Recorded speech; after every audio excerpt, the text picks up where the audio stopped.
Meu querido irmão e irmã, vamos abrir nossa Bíblia no livro dos Juízes, capítulo 10. Livro dos Juízes, capítulo 10.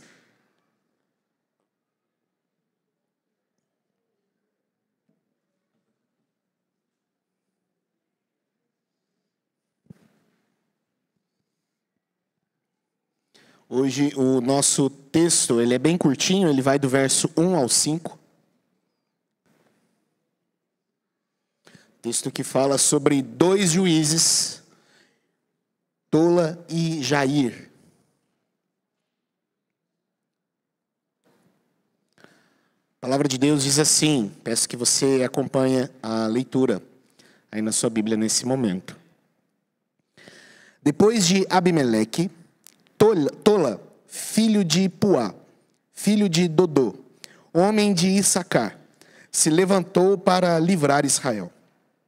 Ele morava em Samir, na região montanhosa de Efraim. Julgou Israel durante 23 anos, depois morreu e foi sepultado em Samir. Depois dele se levantou Jair, gileadita, que julgou Israel durante 22 anos. Ele tinha 30 filhos, que cavalgavam 30 jumentos, e eles tinham 30 cidades, a que chamavam de Ravote-Jair, até o dia de hoje, as quais estão na terra de Gileade. Jair morreu e foi sepultado em Camon. Somente até aí, a leitura da palavra do Senhor. Feche seus olhos mais uma vez. Vamos orar nesse momento. Muito obrigado, Senhor, pela Tua palavra. Que o Senhor nos ensine através da vida desses dois juízes, Tola e Jair. Que possamos aprender, que possamos, ó Pai, sermos edificados pelo Senhor, pelo Teu Santo Espírito. Que o Senhor nos abençoe nesse momento em que a Tua palavra será explicada, Deus. Nós oramos a Ti, em nome de Jesus. Amém e amém. Louvado seja o Senhor. Você já me ouviu aqui falando de uma das minhas obras favoritas. Aliás, ela não é só uma das minhas obras. Na verdade, é um dos universos que eu aprecio bastante, que é o universo do Senhor dos Anéis e tudo aquilo que está ao redor de Senhor dos Anéis. Eu já falei aqui, creio que algumas vezes, e provavelmente essa não vai ser a última vez que eu vou falar sobre isso, ou vou mencionar essas obras aqui. E todo o universo, contando ali o Hobbit e também o livro O Silmarillion, são obras impressionantes. Foram escritas por um inglês chamado John Ronald Reuel Tolkien, ou J.R.R. Tolkien, como ele é bem conhecido de muitas pessoas. E ele escreveu O Senhor dos Anéis, só para você ter ideia, ele demorou cerca de 15 anos para escrever esse livro que foi dividido em 3 volumes. Depois houveram filmes e filmes que bateram recordes de bilheteria, ganharam aí inúmeras condecorações, Oscar, enfim, foi uma grande obra. Não só é uma grande obra da literatura, como também é uma grande obra do cinema, propriamente dito também. É um universo fantástico, onde homens e criaturas mágicas, elfos, anões, hobbits, eles vivem e passam ali pelos seus dilemas, pelas suas aventuras, pelas suas lutas, pelo seu cotidiano. Uma história sobre amizade, sobre perseverança e, acima de tudo, é também uma história sobre redenção. Fala-se sobre redenção também, sobre pessoas antes pecadoras e que durante todo o processo da história foram redimidas. Como eu disse, ela foi escrita em aproximadamente 15 anos. E não só Tolkien foi uma peça muito importante para a escrita desse livro, mas um amigo dele, muito conhecido nosso também, eu já citei ele aqui várias vezes, que é C.S. Lewis, foi uma peça-chave para que O Senhor dos Anéis e O Hobbit e tantas outras obras de Tolkien fossem concluídas. Havia um certo momento que Tolkien estava desanimado de escrever, e quem o animou foi o próprio C.S. Lewis. Não, você precisa continuar a escrever essa obra. Você precisa se empenhar para que termine. E você conhece, C.S. Lewis, ele é um anglicano, escreve não só fantasia, como as Crônicas de Nárnia, como outros livros, também dentro da área da teologia e livros devocionais maravilhosos. E foi um grande amigo de Tolkien que incentivou ele a escrever. Mas é interessante que, no meio disso tudo, há um personagem desconhecido. Um garoto de 10 anos de idade. Que foi por causa desse garoto de 10 anos de idade que não só o livro do Hobbit, mas também a obra O Senhor dos Anéis viu a luz do dia. Uma criança de 10 anos de idade. O nome dele é Rainer Unwin. E ele foi o responsável por ler o primeiro manuscrito do livro O Hobbit. E o seu pai era dono de uma editora de livros. E ele sabia que aquele livro era um livro voltado para criança. Então ele pega aquele manuscrito, protótipo do livro, entrega para aquela criança de 10 anos e diz: leia e escreva para mim o que você achou desse livro. E Rainer leu aquele livro. E ele se maravilhou com o livro. E ele escreveu em poucas palavras: olha, é uma história maravilhosa, Bilbo é um personagem incrível, a luta contra o dragão Smaug é impressionante. Então, eu creio que crianças do mundo inteiro vão se maravilhar com essa história. E por causa da escrita, de próprio punho, de uma criança de 10 anos, essas obras viram a luz do dia e se tornaram o fenômeno que é hoje. Então, perceba, não só Tolkien, o grande escritor, talvez um dos maiores escritores de literatura fantástica do mundo, foi importante, mas um jovem, ou uma criança de apenas 10 anos, que teve o privilégio de ter em mãos o manuscrito dessa obra. Vamos para o nosso texto, e a gente vai entender o que essa história tem a ver com o texto que está diante de nós. Talvez nós podemos fazer uma pergunta a esse pé da nossa história. O que mais falta acontecer com essa nação de Israel? Porque parece que não tem mais o que acontecer. Parece que o que tinha que dar errado já deu para essa nação. Parece que não há mais como escalonar aqui a corrupção desse povo. Parece que já não tem mais o que fazer com essa nação. Parece que Abimeleque chegou ao extremo do extremo da corrupção do povo. É o que nós percebemos aqui. Percebemos que no último ciclo que se iniciou de uma forma um tanto quanto traumática com Gideão, um período de decadência se instala dentro da nação após esse homem. Você se lembra, Gideão começou bem. Ele começou bem. Mas como nós já vimos aqui anteriormente, é difícil terminar bem. E Gideão não conseguiu terminar bem. O final da história de Gideão foi um desastre. Um desastre de proporções inimagináveis. Um homem que depois agiu por vingança, por ira, matou anciãos de uma cidade, simplesmente por vingança, por orgulho. Ele terminou muito mal. E Abimeleque, seu filho, assume. Abimeleque era chamado de espinheiro, lembra? Era assim que ele era conhecido, um espinheiro. E Abimeleque então assume. E com aquele espinheiro, a decadência aumenta. Abimeleque não inicia e tampouco termina bem. Ele começa mal e termina pior. Assim é a história de Abimeleque. Termina com uma matança dos seus irmãos. A história de Abimeleque termina com uma cidade se refugiando dentro de uma torre e ele tacando fogo em homens, mulheres, crianças, idosos, sem piedade. Sem nenhuma piedade.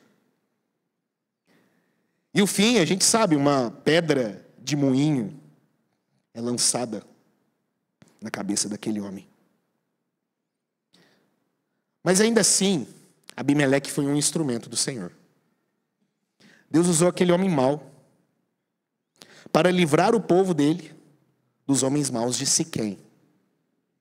Mas ao mesmo tempo usou os homens maus de Siquém para se livrar de Abimeleque. Foi assim a história. Lembra que, segundo o filho de Gideão, seria fogo contra fogo, que Abimeleque tacaria fogo no povo de Deus e aquele povo também queimaria o próprio Abimeleque. E assim foi a história. Depois desse tempo tão instável, o que mais pode vir? O que mais se espera dessa nação? O que mais nós podemos esperar desse povo que caminha para para se corromper cada vez mais? Talvez nesse ponto aqui nós pensamos, somente um grande herói pode resolver o problema. Somente um herói famoso pode livrar esse povo agora. Somente um herói muito poderoso pode livrar esse povo agora.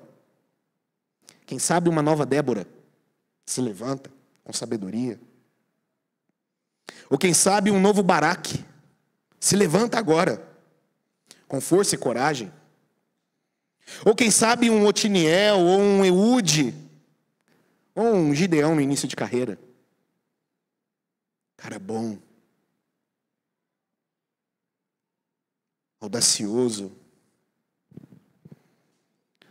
Bom, o nosso texto nos mostra que Deus levanta um homem chamado Tola, levanta um outro homem chamado Jair, e o que eles fazem? Julgam Israel por muitos anos, morrem e são sepultados. Essa é a história dos dois.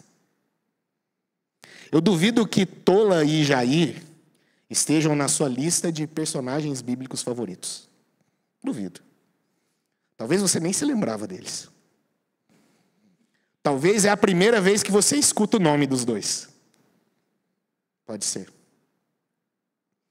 Não sabemos o suficiente sobre eles para torná-los favoritos. Isso é a verdade. O texto não nos dá nem muitas questões aqui sobre esses dois. Tola e Jair são juízes, talvez aqueles juízes que nós chamamos de juízes menores. Não tem lá os profetas maiores e menores? Talvez Tola e Jair sejam os juízes menores. Gastaram pouca tinta para falar sobre eles.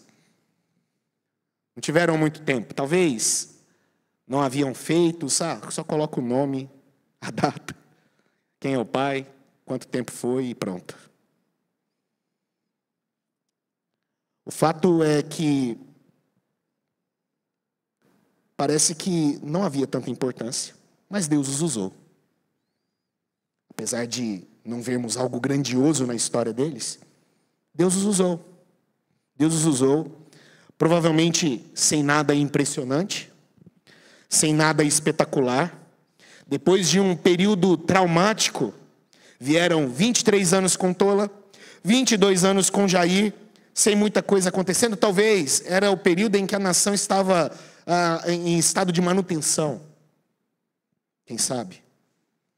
Mas Deus usou esses dois e nós vamos ver isso nessa noite.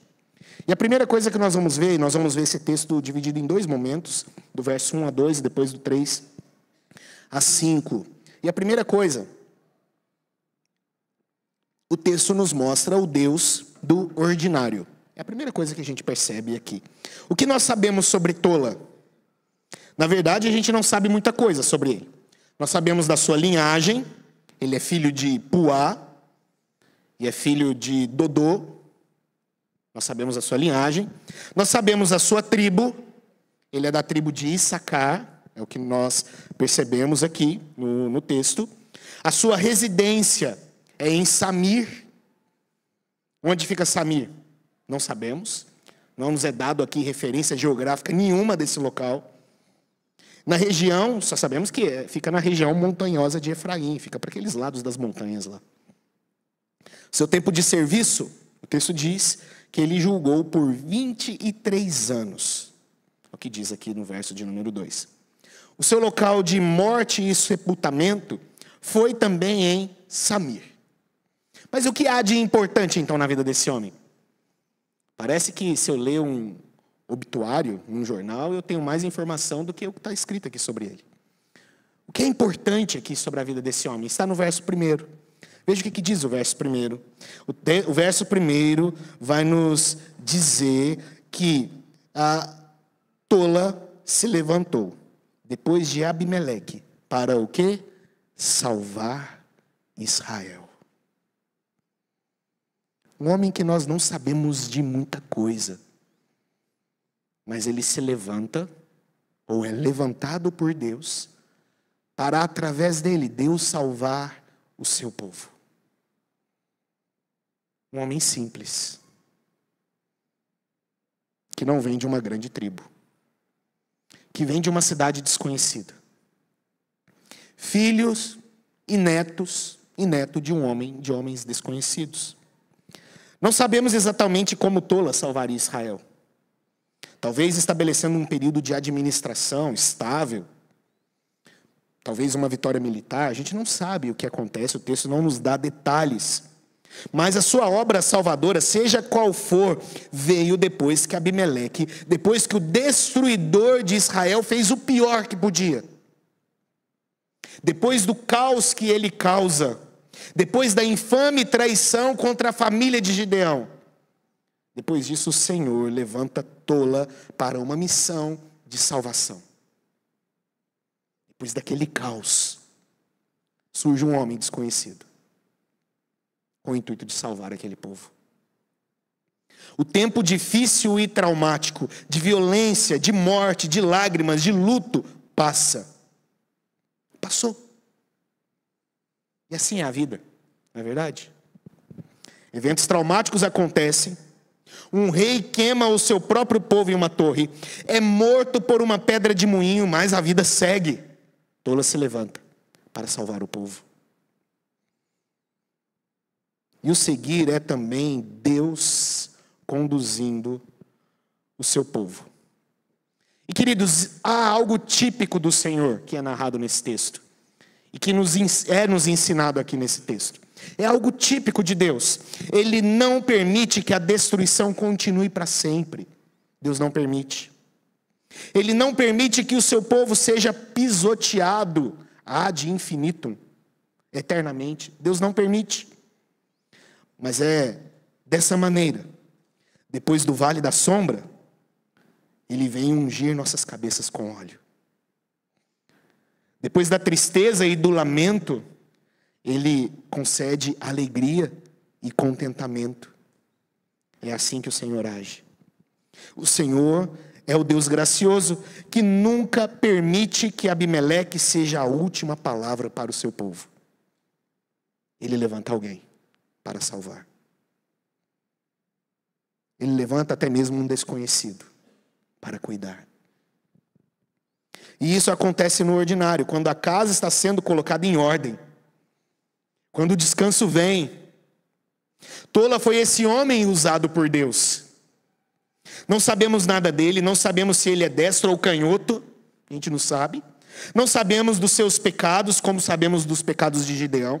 Nós não sabemos. Não sabemos se ele era sábio como Débora, ou se ele compôs uma canção, assim como Débora também compôs. Não sabemos nada sobre ele. Não sabemos seus gostos pessoais. Nós não sabemos nada. Só sabemos o seu nome, o nome do pai, do seu avô, da sua tribo e onde ele foi sepultado. Foram 23 anos fazendo o que Deus colocou em suas mãos para fazer.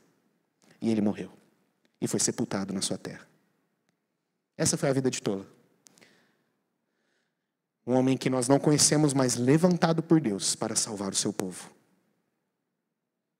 E o texto continua, versos 3 a 5. Porque o Deus do ordinário, Ele é também o Deus de pessoas falhas. Ele é também. E é o que nós aprendemos. Aqui nós vamos presenciar um retrato da tendência humana, com a vida de Jair. Veja o que o texto vai nos dizer. Perceba, depois dele se levantou Jair, gileadita, que julgou Israel durante 22 anos. Ele tinha 30 filhos, que cavalgavam 30 jumentos. E eles tinham 30 cidades, a que chamavam de Avote Jair, até o dia de hoje, as quais estão na terra de Gileade. É o que nós sabemos sobre esse homem. E depois ele morre e é sepultado em Camon. É o que diz o texto sobre a vida dele. Havia Jair. Sabemos um pouco mais sobre Jair agora. Um juiz, foi juiz por 22 anos, é o que diz o texto. Um juiz da cidade de Gileade. Um juiz que tinha 30 filhos.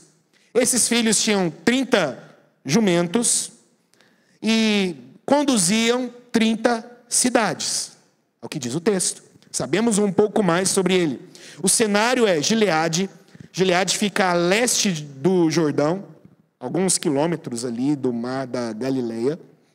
E se no regime de Tola nós encontramos um indício da bondade do Senhor, levantando esse homem desconhecido para salvar o povo, aqui através de Jair nós percebemos o retrato da nossa tendência, o retrato do nosso coração.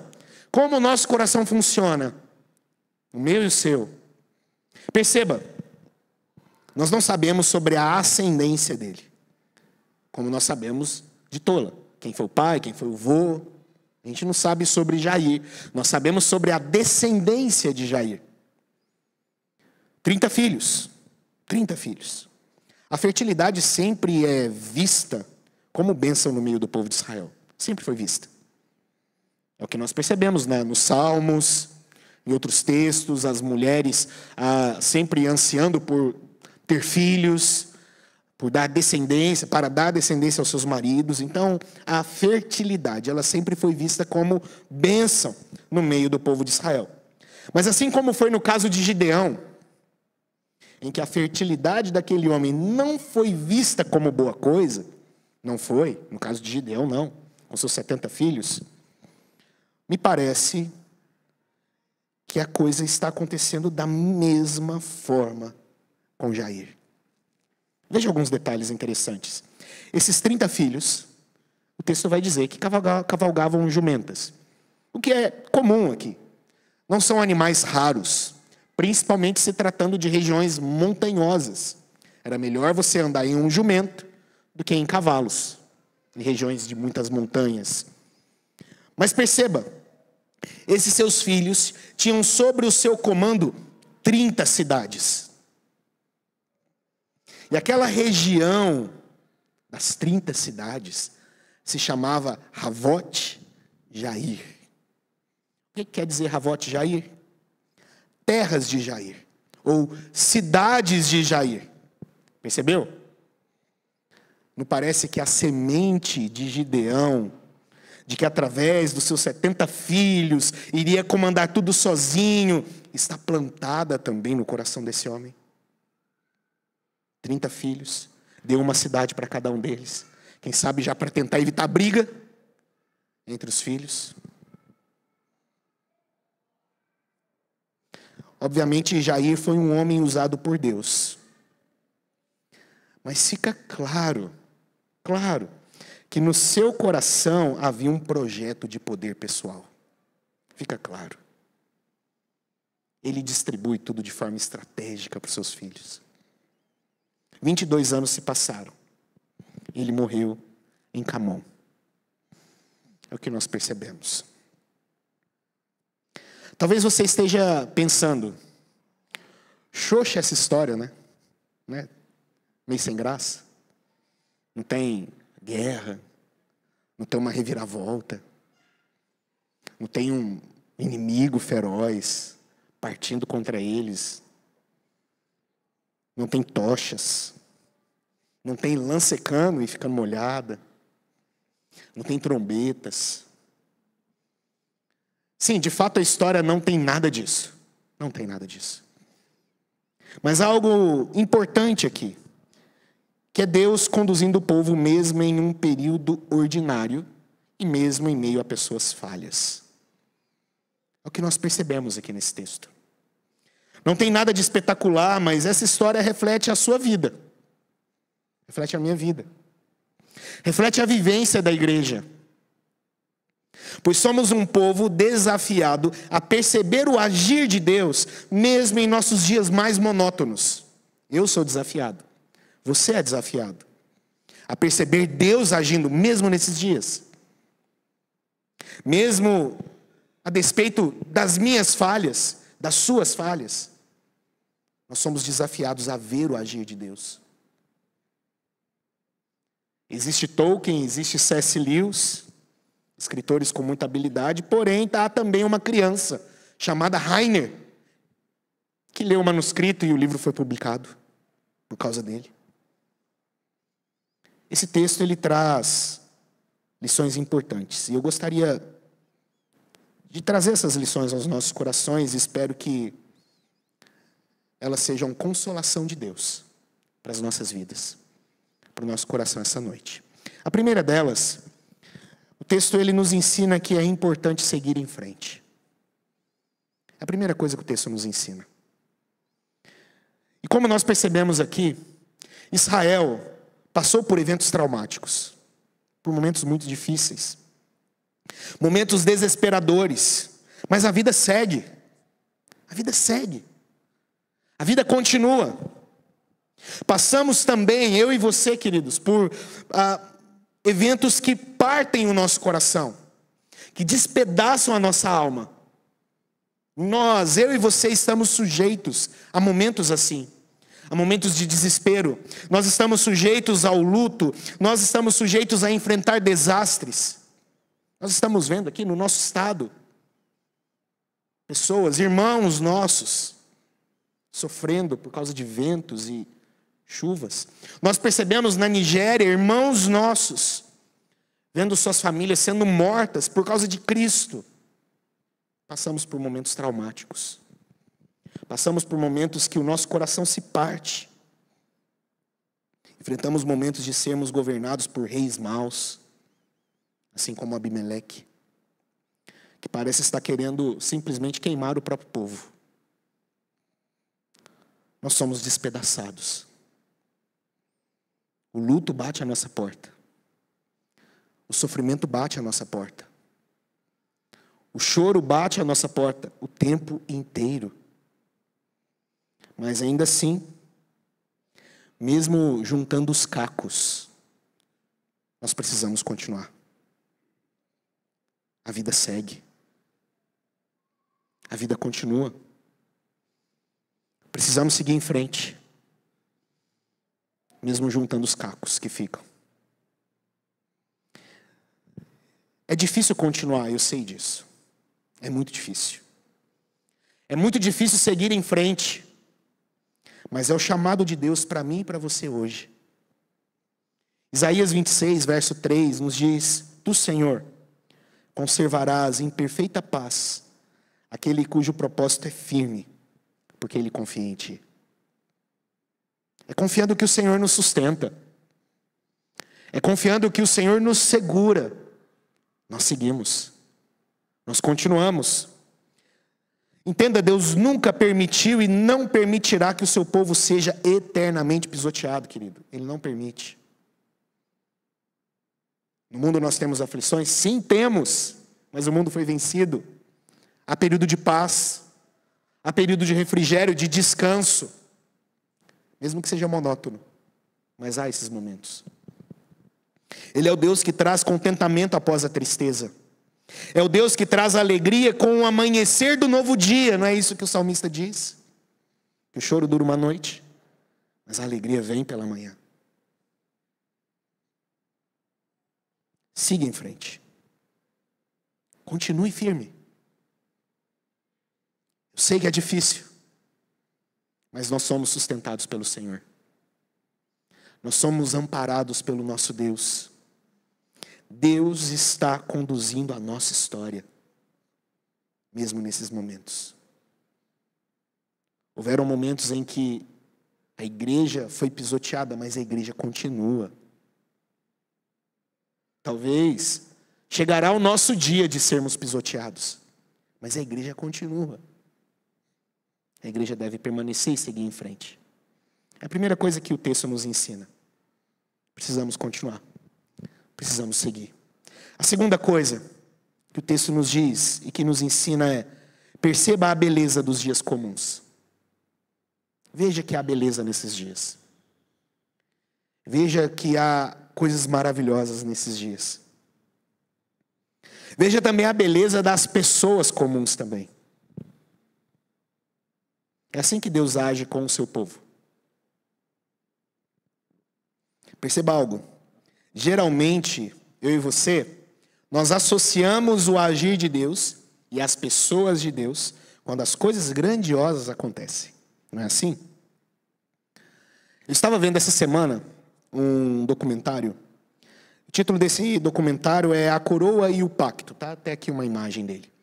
E eu recomendo muito que você veja esse documentário. Esse documentário, ele conta como foi a saga dos presbiterianos no século XVII na Escócia.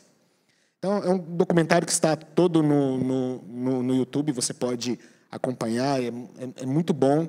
E recomendo mesmo, 30 minutinhos, então você não vai perder muito tempo e tenho certeza que será abençoado e edificado pela história. E se você é daqueles que acha que presbiterianos não acreditam em milagres e em que Deus possa fazer coisas espetaculares, tem gente que acha isso da gente, tá? Acha que nós somos frios, que não acreditamos nessas coisas. Tem gente que acha que nós somos desse povo. É importante que você veja esse documentário. Lá conta a história de várias pessoas, mas há um nome que é muito interessante e que foi um reverendo, um pastor presbiteriano muito importante na Escócia, e um homem usado pelo Senhor, e que através dele o presbiterianismo continuou forte, firme, e permaneceu na Escócia durante muitos anos. O nome desse pastor é Alexander Peden. Alexander Peden foi um reverendo, um pastor presbiteriano do século XVII, e por causa da perseguição que se instaura na Escócia, e os reformados começam a ser perseguidos e mortos, foi um movimento chamado de Contra-Reforma, um movimento histórico em que os reformados começaram a ser perseguidos. Alexander Peden, então, por causa desse movimento de Contra-Reforma, ele foi obrigado a viver em florestas, na mata mesmo. E ele ia de vilas em vilas, porque ele foi jurado de morte. E disseram a ele que se ele fosse pego, ele seria preso e condenado à morte. Por pregar o Evangelho, por pregar a Cristo, e era considerado um inimigo da coroa, um inimigo da igreja. Interessante que a história diz que Peden entrava em cidades, pregava o Evangelho e desaparecia sem deixar rastros. É o que a história, é o que a biografia diz sobre ele. É interessante também que em uma ocasião, Peden foi encurralado por guardas do rei. E enquanto ele estava ali encurralado, ele se ajoelha, ora a Deus, e uma névoa cobre o local, do nada. E ele consegue fugir. Algo espetacular. Presbiterianos também vivenciam coisas espetaculares também, tá, irmãos? Algo espetacular aconteceu com sua vida. Nós cremos que Deus pode fazer sim grandes coisas. Mas mais do que isso, nós também cremos que Deus age também nos dias comuns também. Nós também cremos. Alexander Peden foi um pastor que vivenciou coisas grandiosas. Mas os inúmeros pastores que vivem o dia a dia de seus ministérios, evangelizando pessoas, pregando pessoas, talvez em pequenas cidades, em pequenas congregações. Nós não sabemos seus nomes, não sabemos de onde eles vieram. Possivelmente não haverão livros contando suas biografias. E inúmeros irmãos e irmãs que vivem suas vidas amando o Senhor, orando, lendo suas Bíblias, evangelizando, mesmo que de forma simples, entregando um panfleto nas filas, na rua. Meus irmãos, é assim que o nosso Deus age. É assim que o nosso Deus conduz a sua igreja também. Pode ser em dias extraordinários, em momentos extraordinários. Mas também é em dias simples, dias que você só segue a sua vida ordinária. Deus está agindo. Deus não age somente quando a lã molha e depois fica seca. Ele não age somente quando há tochas nas montanhas. Ele age no meio do seu povo quando quase nada acontece. Ele fala com o seu povo quando esse povo canta a Ele. Quando esse povo se reúne em volta da sua palavra, Ele fala com esse povo. E ele conduz esse povo, e ele reina sobre a vida desse povo. A vida de Tola e a vida de Jair, aparentemente foi assim. Vieram, fizeram o serviço, passaram a tocha adiante e morreram. Queridos, e não precisa ser diferente. Não precisa ser diferente. Porque Deus conduz. Deus continua sustentando. Possivelmente, a nossa vida será dessa forma. Vamos viver, vamos trabalhar, um dia passaremos a tocha adiante, morreremos, mas a igreja continua. O povo de Deus continua, até que Ele venha e restaure todas as coisas. Viver a vida ordinariamente é também uma bênção do Senhor, não se esqueça disso. Não se esqueça disso. É uma dádiva de Deus. Pode ser que você será uma pessoa conhecida só localmente. Pode ser. Pode ser que apenas a sua família vai saber sobre você. Às vezes nem a sua família vai saber que você existe. Porque tem família, tem gente que nem a família sabe que existe. Pode ser que você não vai ter uma praça com o seu nome aqui em Rolândia. Talvez nem um nome de rua com o seu nome aqui na cidade. Mas entenda, por monótonos que sejam os seus dias,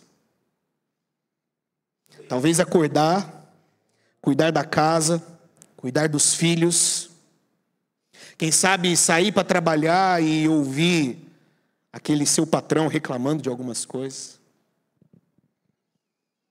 Deus usa você. Deus usa pessoas ordinárias como nós, simples como nós, comuns como nós. Você é uma peça importante na forma como Deus conduz a história.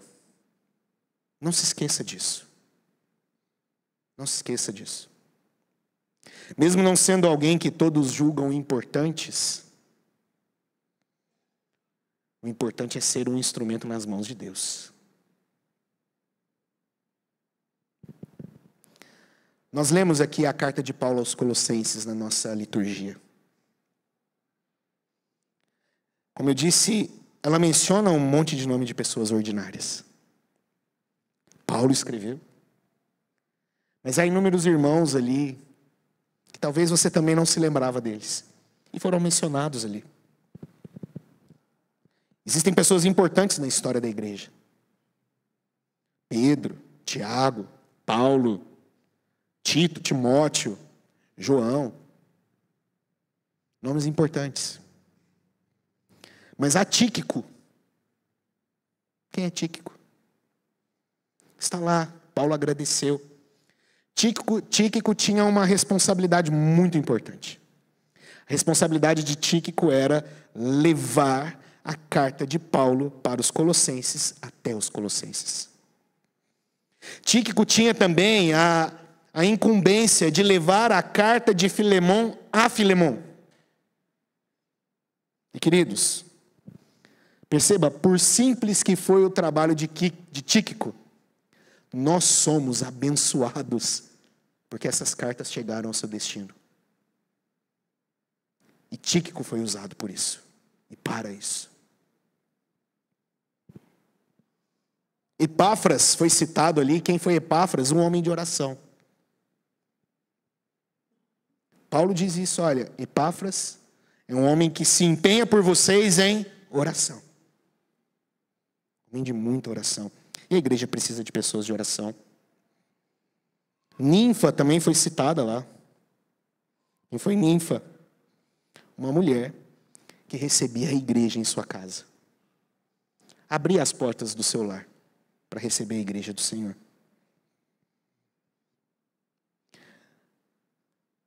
No plano soberano do nosso Deus, Deus lança mão de homens e mulheres simples, em suas funções simples, para o cumprimento do seu propósito. Para que o reino, o seu reino, continue avançando. Talvez Deus levante você para ser uma pessoa de oração. Quem sabe para receber em casa a igreja. Ou quem sabe Deus levantará você para você ser o alento dele para outra pessoa. Para através da sua vida o Senhor consolar outros corações. É assim que Deus avança a sua história. Por pessoas que nós nem sequer sabemos o nome. Mas o povo continua e a história continua. E por fim, queridos, terceira e última lição. O Deus perfeito usa pessoas imperfeitas. Ele usa. E é assim mesmo. Deus levou a história por meio de pessoas como Jair. Um homem que foi usado, um instrumento, mas que tinha no coração um plano de governo, de poder pessoal. Mas isso acontece para que eu e você venhamos entender que é Deus quem vai levar a sua igreja ao triunfo. Nós somos apenas instrumentos. Para que nós não venhamos fixar os nossos olhos nos homens, mas no Senhor. Como Paulo diz, 2 Coríntios 4:7, temos, porém, este tesouro em vasos de barro, para que se veja que a excelência do poder provém de quem? De Deus, e não de nós. É do Senhor, não é nosso. Agora, sabe o problema? Existe um grande problema. E o problema é, os servos de Cristo raramente se importam em serem servos. Nós não nos importamos com isso. Lembra lá de João e Tiago, no Evangelho de Marcos, capítulo 10, o que eles queriam? Não se assentar à direita, outra à esquerda, lugares de destaque. Não se contentavam em ser servos do Senhor Jesus. O ponto é que ainda não superamos o jardim do Éden. Nós não superamos ainda Gênesis 3, verso 5, onde nós fomos iludidos pelo fruto da árvore do conhecimento do bem e do mal, que nos tornaria semelhantes a Deus. Essa raiz está no nosso coração até nos dias de hoje. Nós não superamos o Éden até hoje. Continuamos presos nele. Mas Deus age e usa a gente assim. Como Jair. Pessoas como Tola. Pessoas como você. Como eu. E queridos, eu sei que há dias que você chega à noite em casa. Nós somos falhos, tá? E há dias que você chega à noite em casa e pondera se seus esforços valeram a pena. Não tem dias que são assim? A gente chega em casa e, Deus, será que valeu a pena mesmo? Será que valeu a pena mesmo? Eu sei que tem dias que você está mais entusiasmado com Deus, mas há dias que você não tem entusiasmo nenhum com Ele. Existem dias assim. Eu sei que tem dias que você olha para as suas mãos, você olha para a sua luta por santidade, você olha para a sua luta por disciplina com Deus e se pergunta, vai sair alguma coisa boa disso? Porque parece que não. Parece que não vai vir coisa boa. Tem dias que é assim. Tem dias que essa é a conclusão que nós chegamos no final dos nossos dias. Entenda, não serão seus erros que irão impedir o eterno Deus de cumprir os seus planos. Não foram os erros de Jair. Não foram os erros de Gideão. Não foram os erros de Abimeleque. Não foram os erros de Davi. Não foram os erros de Pedro. Não foram os erros de Paulo. Não foram. Eles não impediram Deus de continuar o seu plano. Na verdade, Deus vai usar essas pessoas e você mesmo com seus erros, mesmo com seus acertos, para que o plano dele se cumpra.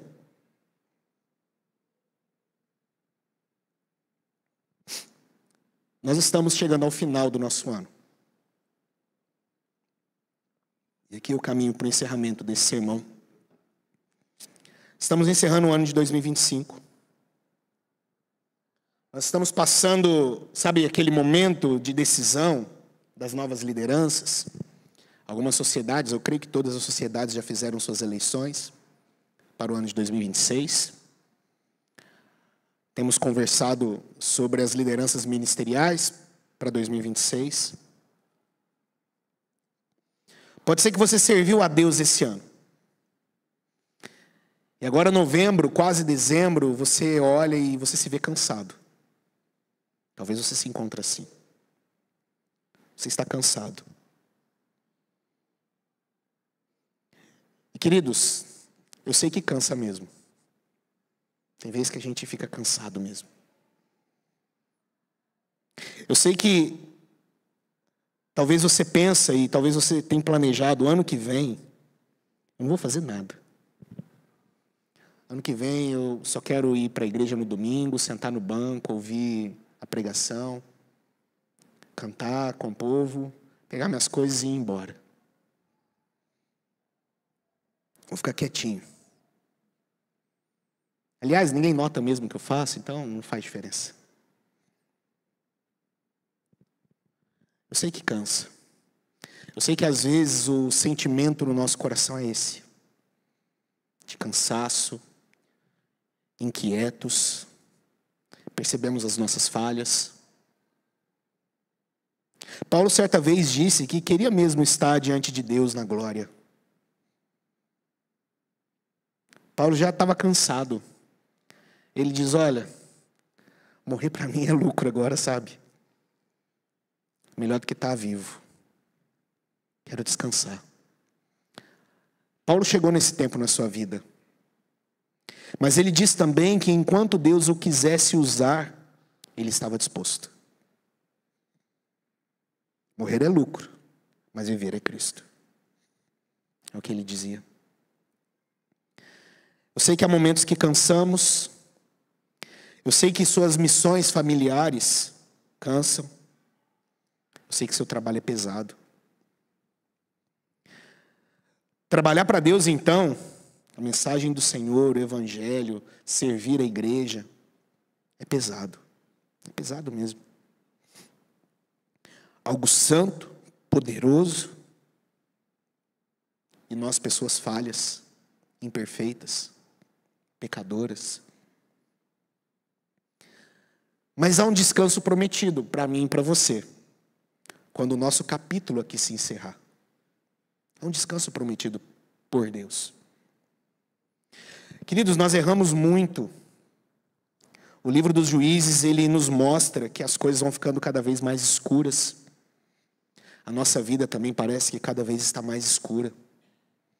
Mas ainda assim, não foram eventos em vão. E nem os eventos da sua vida foram em vão. Nenhum deles.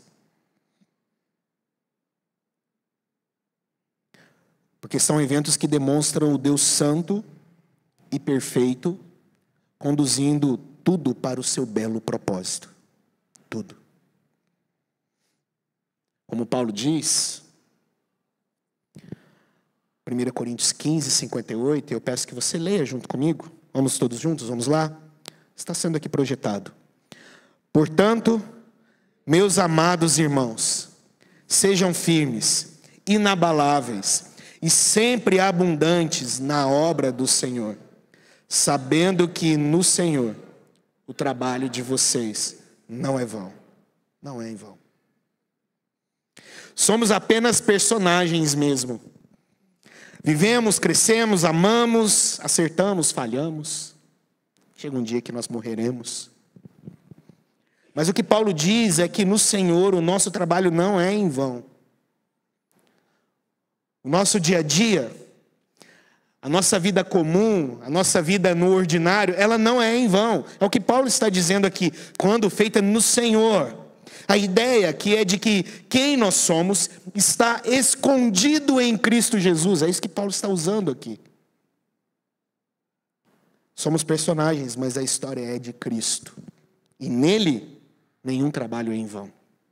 Nenhum.